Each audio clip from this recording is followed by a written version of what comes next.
खुशियाँ पाते हैं। सुनते ही जिनका नाम असुर और खल घबराते हैं। माँ से तात्पर्य ये है कि सुकन्या जो है कहने लगी सावधान, और जैसे ही कहा देवता था, कभी भी किसी आदरणीय से बिना सोचे समझे कोई ऐसी शब्दावली मत प्रयोग कर दीजिए जो आपके लिए अनर्थकारी साबित हो जाए। वो भूल गए कि ये ऋषि की पत्नी है। आप किससे बोल रहे हैं, क्या बोल रहे हैं, थोड़ा इसको ध्यान रखना होगा। हर व्यक्ति से हर बात नहीं बोली जाती। जैसे अगर आप किसी पुलिस चौकी में जाएं तो अगर दरोगा जी वहाँ बैठे हैं, है ना, तो आप इत्तेफाक से हमारे आदरणीय भी सामने बैठे हुए हैं, तो आप उनसे कांस्टेबल की तरह बात नहीं करेंगे। करेंगे तो तुरंत आपको सावधान करेगा, देखो भैया, जबकि कांस्टेबल भी अपने आप में बहुत बड़ा है, लेकिन वो कह देंगे अरे मैं यहाँ का दरोगा हूँ, जिससे आप मर्यादा में आ जाइए। पद नाम जरूर लिया कि पद नाम को समझिए कि कौन किस पद पर है, उसके हिसाब से उससे बात करिए। पद नाम आप जान लेंगे तो आप खुद एक मर्यादा में आ जाएंगे। तो यहां इसका पद नाम क्या है? इसका पद नाम है ये ऋषि की पत्नी है, संत की पत्नी है। ये थर थर कांप, क्योंकि ऐसे ही सती यानी जो पतिव्रता होती हैं, वो चाहे किसी की पत्नी हो, अगर पतिव्रता हैं तो वो सतीत्व के अंदर उनके तेज होता है, सतीत्व का तेज होता है। कृपया बैठ जाएं। तो सतीत्व का एक तेज होता है। ये सतीत्व में इतना तेज है कि अश्विनी कुमार डर गए, थर थर कांपने लगे, कहने लगा अरे देवी देवी देवी देवी देवी देवी देवी देवी देवी, रुक जाओ। घबरा गए सब, कहे क्रोधित मत हो वरना हम देव से भी नीचे आ जाएंगे। गलती हो गई, क्षमा क्षमा क्षमा। हमें पूछ लेना चाहिए था कि आप किसकी पत्नी हैं, गलती हो गई। मैं तो राजा की लड़की समझ बैठा, तो उनसे ऊपर मैं देव हूं, इसलिए मैंने ये प्रस्ताव रख दिया। लेकिन अगर आप अपना पद नाम बता दी होती कि आप संत की पत्नी हैं, तो ये दुस्साहस मैं कर ही नहीं। और पत्नी आप किसी की भी होती तो हम लोग ये दुस्साहस नहीं करते। आपने तो राजा की लड़की अपने को बता दिया, इसलिए हम लोग देव हैं, राजा से ऊपर स्थान है, इसलिए मैंने प्रस्ताव रख दिया विवाह का। लेकिन नाराज मत होइए, आप संत की पत्नी हैं, मैं आपको प्रणाम करता हूं, और अपने पति के पास भी हमको लेके चलिए, मैं उनको भी प्रणाम करूंगा, क्योंकि वो संत हैं। संत को लोग प्रणाम करते हैं। संत के सामने जाने का अपना एक तरीका होता है, बड़ी विनम्रता से जाइए। सीखना हो तो हमारे हनुमान जी से सीखिए। अति लघु रूप रख करके सीता के सामने गए थे कि सीता जी को भ्रम हो गया कि इतना छोटे हो तुम और राक्षस इतने बड़े, कैसे युद्ध जीतोगे तुम लोग।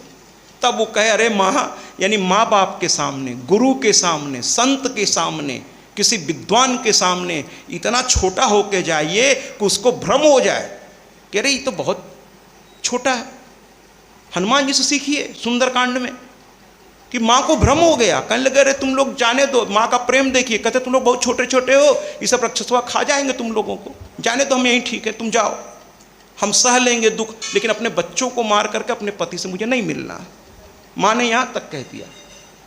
तब हनुमान जी ने कहा अरे मैया, ये तो आपके सामने मेरा रूप है, और दुष्टों के सामने, जो हमारे माता पिता के ही दुश्मन हैं, उनके सामने कहे मैया अगर इजाजत हो तो थोड़ा आपके हिम्मत के लिए, आपके ढाढ़स के लिए, आपकी कृपा से जो मुझे रूप, देखिए कितना शब्दों को ध्यान दीजिए, कितना शब्दों का ध्यान दीजिए कि आपकी कृपा से, श्री राम की कृपा से जो मुझे स्वरूप मिला है, थोड़ी सी अगर इजाजत दीजिए तो दिखाऊं क्या।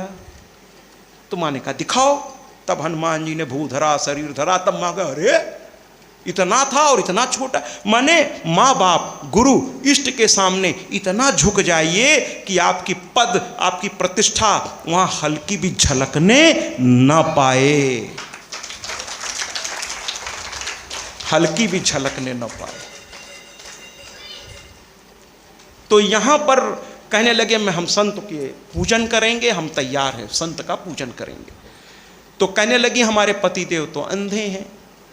तो कहे कि अरे कोई बात नहीं, चिंता मत करो। अब वो खुश करने में लगे उस सती को कि वो श्राप न देते। कहे कोई बात नहीं, कोई बात नहीं, हम लोग, किस्मत तुम्हारी अच्छी है, हम लोग वैद्य हैं, हम लोग उनको ठीक कर देंगे, लिवा तो चलो। तो कहने लगी रुकिए, अब सुनिए भाई, सुनिए बहुत आप लोग ध्यान से, कि पत्नी धर्म में क्या क्या है। इतना बड़ा ऑफर दे रहे हैं वो कि तुम्हारे पति को ठीक कर देंगे, ठीक ही नहीं कर देंगे, अपने जैसा युवा भी बना देंगे, है ना। कोई और होता तो कहता हाँ चलो चलो चलो जल्दी चलो, उससे तंग आ गए हैं बुढ़े से, युवा बना दो।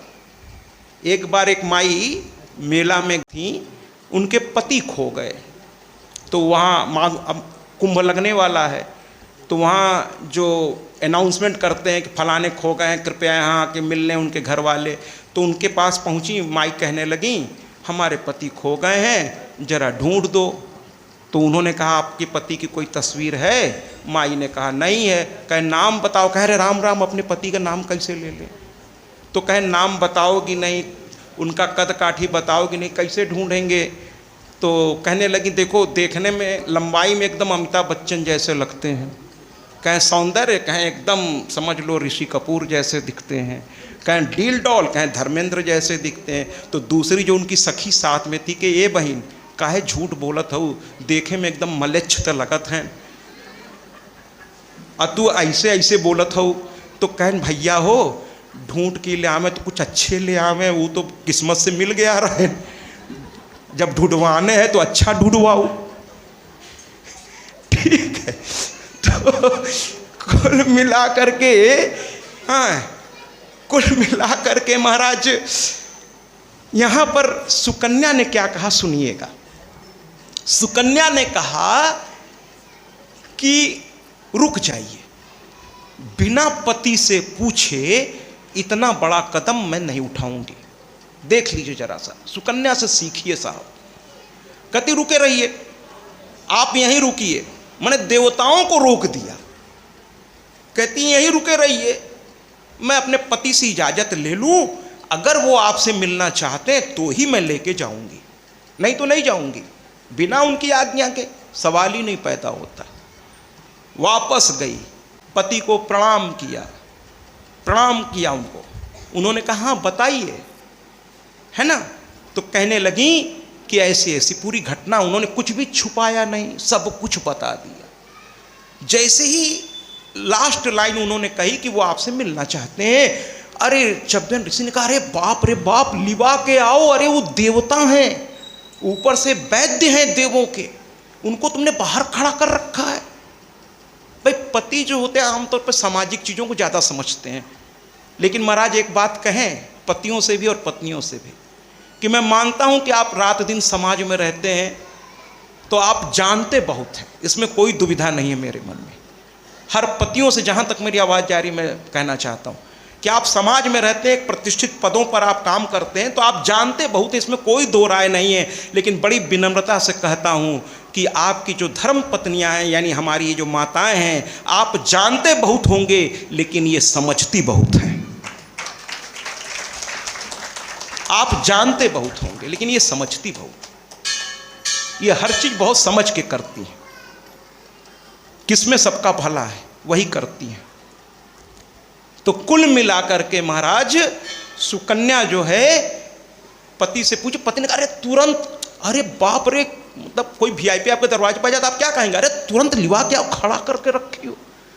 तो भागती हुई गई पति का आदेश पाते ही, और कही चलिए चलिए चलिए। अब वो वही सम्मान, चूंकि पति ने कहा अरे लिवाओ, चलिए चलिए चलिए चलिए, तो पहुंची। अब वो भी सम्मान कर, पति का आदेश था, सम्मान करने लगी, अरे आइए आइए आइए आइए आइए। अब अश्विनी कुमार को लगा अभी तक तो डांट रही थी, अब ये कह रही आइए आइए। तो मुस्कुराते हुए अंदर गए, देखा तो वहाँ ऋषि बैठे थे। ऋषि ने तो, वो ऋषि थे, वो जानते थे देवताओं का सम्मान कैसे करना चाहिए। वो खड़े हो गए, उनको आसन दिया, पाद अर्ध दीप नैवेद्य आरती सब कुछ किया और हाथ जोड़ के खड़े हो गए। कहने लगे देव हमारा अहोभाग्य, आप हमारे, कोई संत कोई देव अगर आपके दरवाजे पर आ जाए तो ये आपका सौभाग्य है महाराज, ये आपका सौभाग्य है। कहने लगे देव सौभाग्य। तो कहने लगे कि बताइए। तो कहे ऐसा है कि मैं आपको ठीक कर दूंगा। कहने लगे मेरा अहोभाग्य। अब वो ऋषि को लेकर के एक सरोवर था वहीं पे चले गए और डुबकी लगाने से पहले उन्होंने सुकन्या से कहा कि देखो, सुनो ध्यान से। फिर देखिए देवता परीक्षा, तो जब तकलीफ आया करे तो घबरा, पूजा पाठ में जब तकलीफ आए ना, जब कोई अनुष्ठान यज्ञ कथा इत्यादि कभी अपने घर पर व्यक्तिगत स्तर पर रखिए तो आप देखेंगे शुरू शुरू में बहुत दिक्कत आएगी। जो दिक्कत से घबरा के पीछे हट गया, परीक्षा की तैयारी से जो लड़का घबरा गया वो आईएएस नहीं बन पाता, लेकिन जो उन दिक्कतों को झेलता हुआ आगे बढ़ता है वही इतिहास रचता है महाराज, ये हमेशा याद रखिए।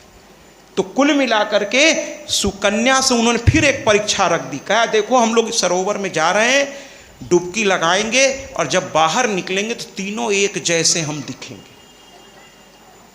अब तुमको ध्यान रखना है, तुम्हारे हाथ में एक बरमाला हम दे के जा रहे हैं, अपने पति को पहचान लेना उसमें से और उसी के गले में माला डालना।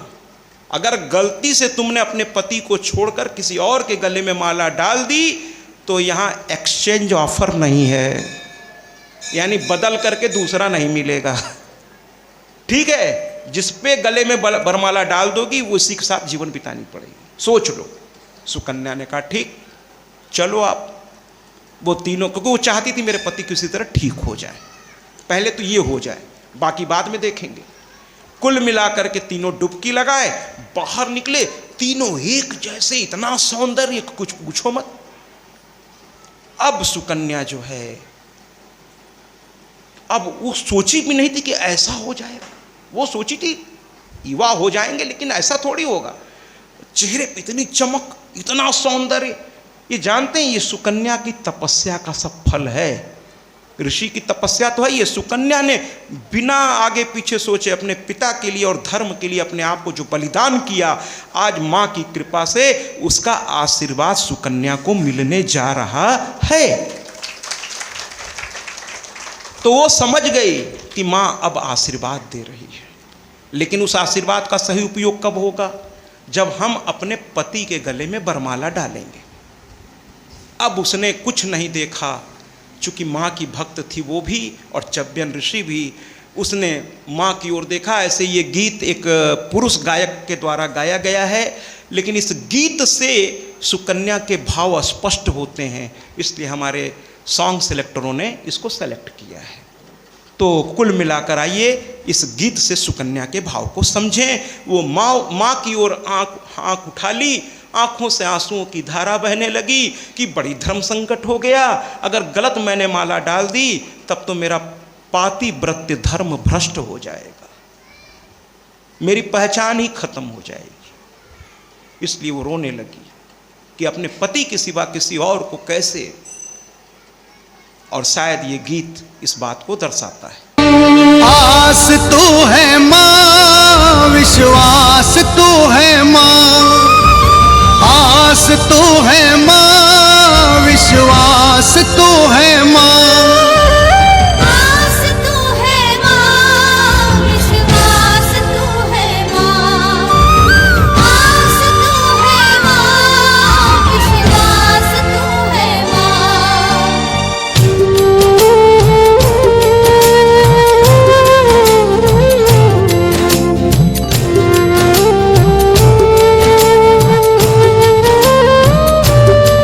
मेरी आस तो है माँ, विश्वास तो है माँ, मेरी आस तो है माँ, विश्वास तो है माँ, मेरी हर खुशी का अब आगाज तो है माँ, दे दे माँ,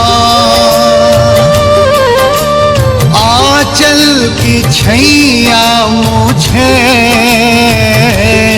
ले ले माँ, बाहों में अपनी मुझे दे दे माँ, आंचल की छैया मुझे ले ले माँ, बाहों में अपनी मुझे। माँ को याद किया। माँ ने कहा कि अरे पुत्री, तू क्यों चिंता करती है? अरे जब तेरे साथ मैं हूं, तेरी आस मैं हूं, तेरा विश्वास मैं हूं, तो फिर तुझसे गलती हो ही नहीं सकती। तुझसे कभी गलती हो ही नहीं सकती पुत्री। तूने कहा ना तेरी आस मैं हूं, तेरा विश्वास मैं हूं। और जब कोई अपने इष्ट को ही अपनी आस, अपना विश्वास, अपना सब कुछ मान लेता है, तब शायद ही उससे कभी गलती हो। अगर आप अपने इष्ट को ही अपना सब कुछ मान के चलें, विश्वास कीजिए, कहते ना कि ये केवल मूर्ति नहीं है। अगर मूर्ति होती तो आप अपने दुख सुख जाके इनसे फिर क्यों कहते हो आप? जब अगर वो पत्थर की मूर्ति हैं तो आप क्यों जाते हो उनके पास? क्यों आपको लगता है कि मैं यहाँ अपने दुख कह दूंगा तो कुछ उसका समाधान निकल आएगा? अर्थात कहीं ना कहीं आप मानते हो कि ये मेरी सुन रही है, तभी तो जाके अपने दिल की बात वहां रखते हो आप। अर्थात आप उन्हें सजीव मान रहे हो। कहते ना बोलती है मूर्ति, मूर्ति भी बोलती है, लेकिन कब? जब ठाकुर रामकृष्ण परमहंस की तरह उसे बुलाने वाला चाहिए, या फिर मीरा की तरह होना चाहिए, या फिर राधा की तरह होना चाहिए। न जाने कितने भक्त हुए हैं जिन्होंने भगवान से उसी तरह बात की है जिस तरह हम आप एक दूसरे से करते हैं। उनसे रूठ भी जाते हैं भक्त, भगवान उन्हें मनाते हैं। महाराज, भक्त की वो श्रेणी होती है कि अपने भक्तों के बिना तो ये भी नहीं रह पाएंगी, ये भी नहीं रह पाएंगी।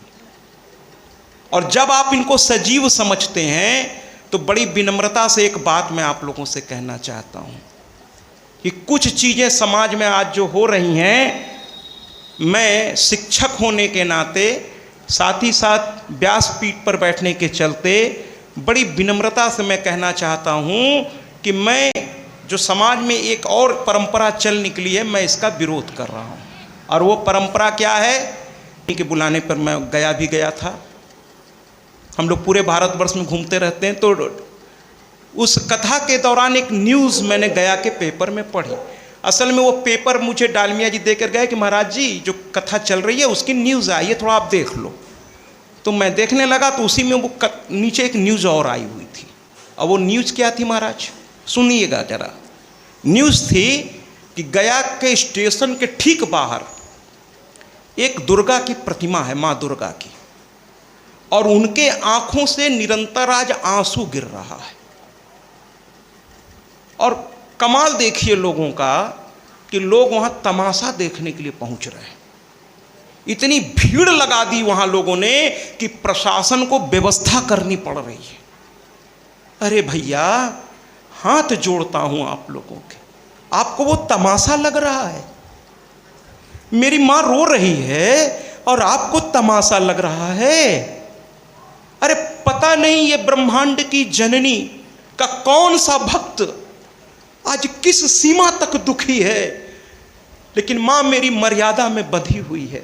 जमीन के माँ बाप अगर अपने बच्चे को दुख में देख लें तो वो सब कुछ भूल के पहले उसकी मदद करने चल देते हैं। हमारी माँ तो शक्ति की आधार है, जिसके एक भाव उठा देने से क्या हो सकता है। लेकिन हमारी माँ मर्यादाओं में इतनी बंधी है कि जब वो आपके दुख को देखती है, आप लोग कहते हैं ना कि भगवान हमारे दुख को देख तो रहा है लेकिन सुन नहीं रहा मेरी।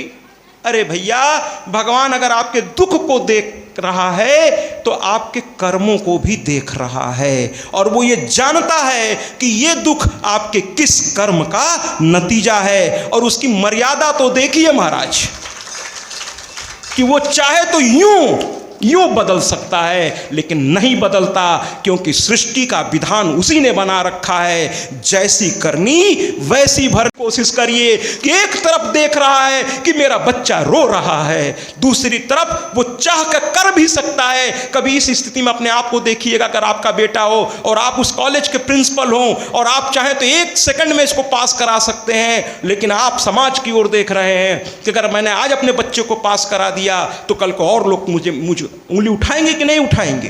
फिर आपका नैतिक कर्तव्य कहाँ गया, नैतिक धर्म आपका कहाँ गया।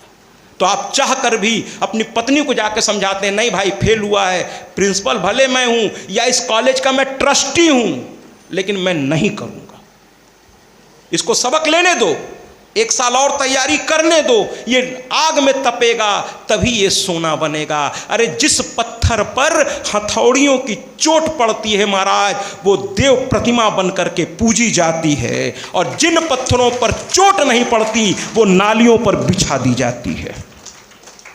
तो इसको जलने दो इस आग में।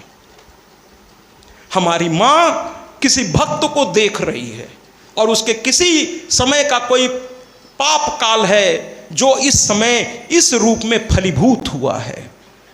एक तरफ माँ को देखा नहीं जा रहा है, कितनी तकलीफ इसको, दूसरी तरफ वो करना चाहती है लेकिन कर नहीं पा रही है, क्योंकि उसके कर्म उसके सामने आ जा रहे हैं। इसलिए मेरी माँ की आंखों से बेबसी में आंसू निकल रहा है। ये तमाशा नहीं है। आप लोग हाथ जोड़िए और माँ की इस बेबसी को प्रणाम करिए। ये तमाशा नहीं है, नहीं है तमाशा। तमाशा मत बनाइए कि आज शंकर जी दूध पी रहे हैं तो आज हनुमान जी दूध पी रहे हैं तो आज ये हो रहा है वो हो रहा है। ये सब तमाशा बंद करिए महाराज। मैं शिक्षक रहा हूं, मेरी कथा की शैली थोड़ी अलग है। ये तमाशा बंद करिए आप लोग, ये अंधविश्वास, ये ढकोसले बंद करिए, है ना। देव रो रहा है और आप तमाशा देखने पहुंच गए, वीडियो बना रहे हैं, उसको वायरल कर रहे हैं। अजीब हालात। अब फिर कहते हैं तकलीफ हो रही है।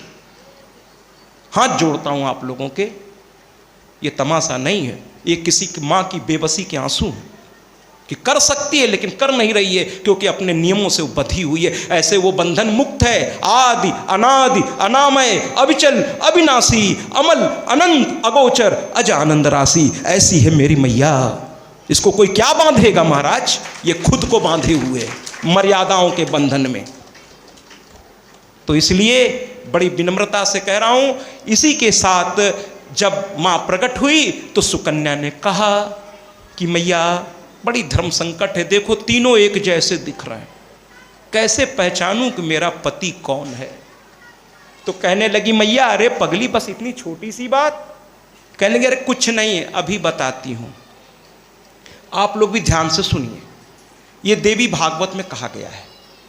मां कह रही है कि देखो आप लोग भी सुनिएगा कि इस संसार के जो व्यक्ति हैं और जो थोड़ा पराशक्ति हैं, यानी संसार से थोड़ा ऊपर पराशक्ति, देव शक्ति है ना, आसुरी शक्ति भी चलिए, क्योंकि अगर देव है तो असुर भी है, सिक्के के 2 पहलू हैं।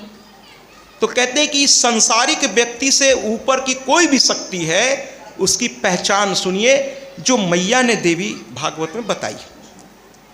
कहती हैं कि तुम ध्यान से तीनों को पहले कहो कि सरोवर से बाहर आइए।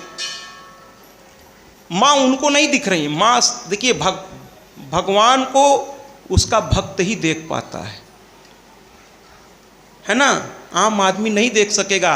आप जब तक वो साधना नहीं करेंगे, ऐसा कोई मंत्र नहीं, ऐसा कोई यंत्र नहीं, ऐसा कोई तंत्र नहीं, ऐसी कोई ताबीज नहीं, सब चक्रों से दूर रहिए महाराज। कोई अगर ये कहे कि मैं आपको यूं ये काम करा दूंगा, ये करा दूंगा, तो आप समझ लीजिएगा कि ये एक व्यवसाय चल रहा है। साधना आपको ही करनी पड़ेगी। बिना साधना के, बिना शरीर को पवित्र किए आप उस लायक जब तक बनोगे नहीं, तब तक वो कार्य जो आप चाह रहे हो होगा नहीं। हाँ, ये जितने भी मंत्र हैं, तंत्र हैं, ये सब सहायक हैं आपके, मैं उससे इनकार नहीं करता, लेकिन साधना आपको ही करनी पड़ेगी।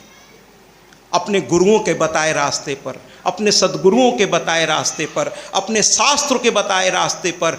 और विश्वास करिए, अगर आप भक्त हैं तो आपके इष्ट भी आपको रास्ता बताने से चूकेंगे नहीं, वो भी बताएंगे। कहना सुनने की गर फुर्सत हो तो दीवारों दर बोलते हैं। सुनिए तो आपके इष्ट भी आपसे कुछ कहना चाहते हैं, तो वो कहते हैं, संतों के मुंह से कहते हैं, माता पिता के मुख से कहते हैं, गुरुजनों के मुख से कहते हैं, ऋषियों के लिखे इन क्या कहते हैं शास्त्रों से कहते हैं, लेकिन हम सुनते ही नहीं है महाराज। तो कुल मिलाकर के माँ ने बताया कैसे पहचानोगे, क्या इनको बाहर निकालो और याद रखना कि जो पृथ्वी के मनुष्य हैं ये भी धरती को माँ समझते हैं। सुन लीजिए ध्यान से। लेकिन इनकी मजबूरी क्या है कि पृथ्वी का गुरुत्वाकर्षण का नियम, ग्रेविटी ऑफ लॉ, पृथ्वी के गुरुत्वाकर्षण का नियम इनको मजबूर कर देता है कि ये पृथ्वी पर पैर रखकर चलते हैं।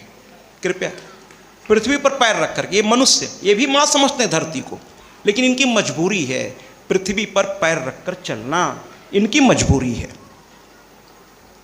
लेकिन जो देव होते हैं या जो और पराशक्ति होते हैं वो पृथ्वी को मां समझते हैं, तो वो पृथ्वी पर पैर नहीं लगाते। यानी देव शक्ति कभी अगर जमीन पर आएगी तो वो पृथ्वी से कम 4 इंच ऊपर या 6 इंच ऊपर या 8 इंच ऊपर, ये उतने उसके ऊपर खड़ी होगी, पृथ्वी पर कभी पैर नहीं रखेगी। वो उसको मां वो भी समझते हैं, लेकिन उनमें शक्ति है, इसलिए वो हवा में थोड़ा सा ऊपर रहते हैं, जमीन को पैर नहीं लगाते। कि बस बिटिया इनको बाहर बुलाओ और जिनका जमीन पर पैर होगा वही तुम्हारे पति हैं। अश्वनी कुमार चाहें भी तो सब खेल कर लें, लेकिन जमीन पर पैर रखकर ये कभी खड़े नहीं होंगे, क्योंकि ये देव हैं। मैंने कहा ना, गुरुओं के शरण में जाइए, इष्ट के शरण में जाइए, शास्त्रों के शरण में जाइए, लेकिन भैया गुरु भी कौन, ये भी जरा समझने वाली बात है। मैंने कहा ना, मैं जरा शिक्षक रहा हूं, मैं थोड़ा अलग है। गुरु का मतलब क्या है? गु माने अंधकार, रू माने प्रकाश, जो अंधकार से प्रकाश की ओर ले जाए।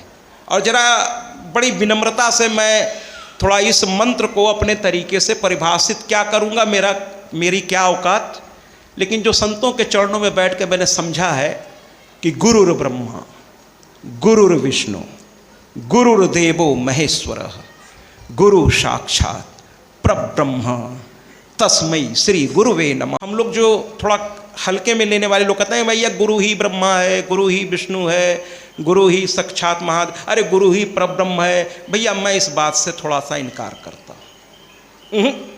इसका मतलब ये नहीं है।